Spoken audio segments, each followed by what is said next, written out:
The short version for why young people are shooting up schools, churches, and now engaging in assassinations is because they have no means of processing their pain, which as a result forces that pain into a three-stage process that ends with it erupting in projection. Let's explore it. Pain that we cannot process is first repressed. This is always unconscious and involuntary.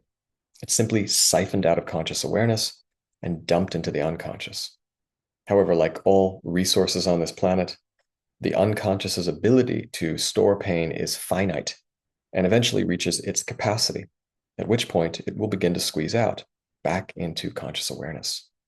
Suddenly, the individual in question will now recognize that they are, in fact, in pain, angry, grieving, anxious, at which point they will have only two choices: to either engage a second attempt at containment with suppression, where they now consciously try to push it down with any distractive, dissociative activity available to them, or engage in the third and final stage of the process, projection, a discharging of that pain onto someone else, a dumping of it, and now a literal shooting of it, simply because their own psychic storage space is full to capacity and they don't know how to process it.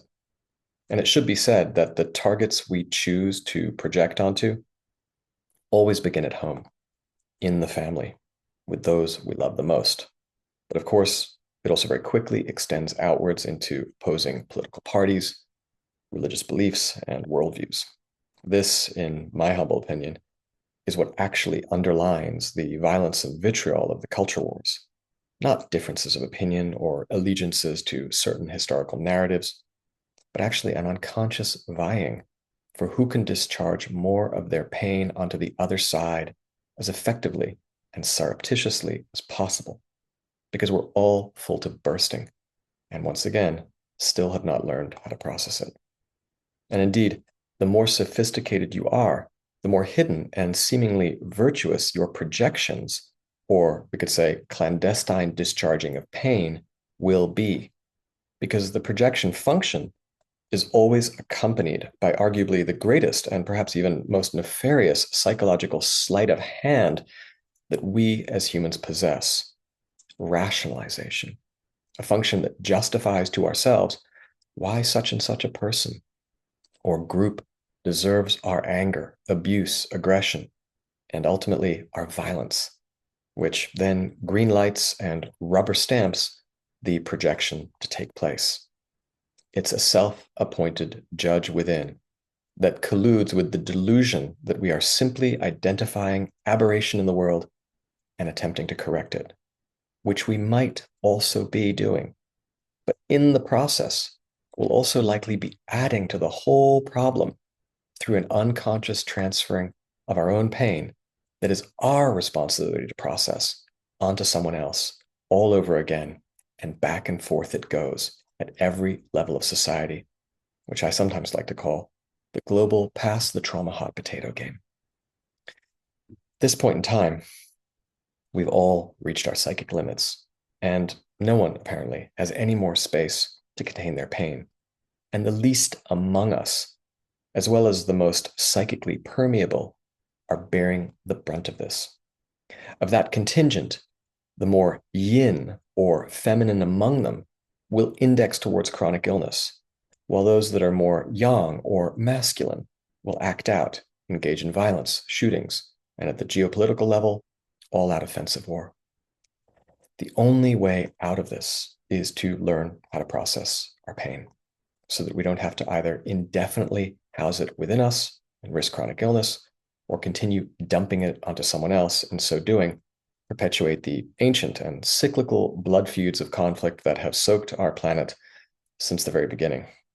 Now, how we install the processing function is simple and just requires practice, and ideally always begins with our parents, caregivers, and specifically an archetypal masculine and archetypal feminine model that can teach us, which are usually found in most couples, regardless of gender, and each of which plays a very specific role in the processing process. This always begins with the masculine, that when faced with the child's pain, does two specific things.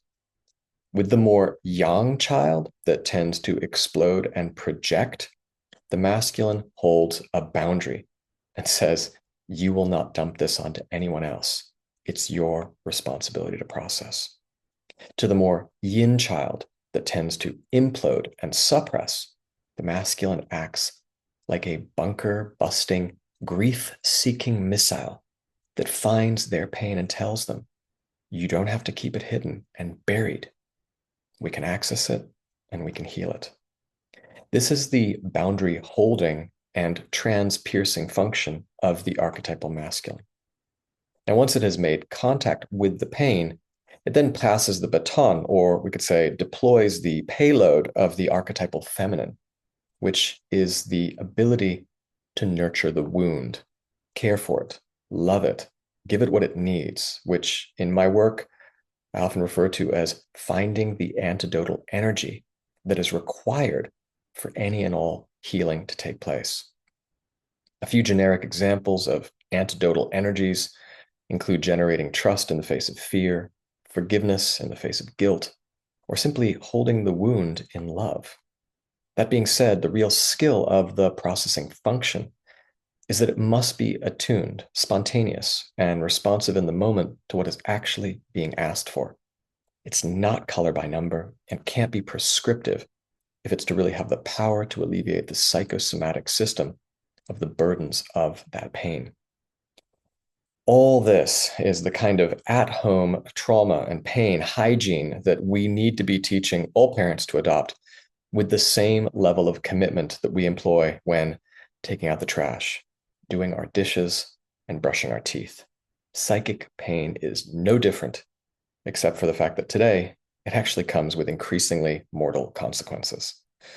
If in an ideal world we could all begin doing this, school shootings would be reduced dramatically, because it's not video games or action movies that are doing it, even though they're not necessarily that helpful. And it's also not guns, although their proliferation absolutely does not help things either. It's really the result of our collective inability to process pain that is now simply spilling back onto us. So I hope this helps. Peace in and take care.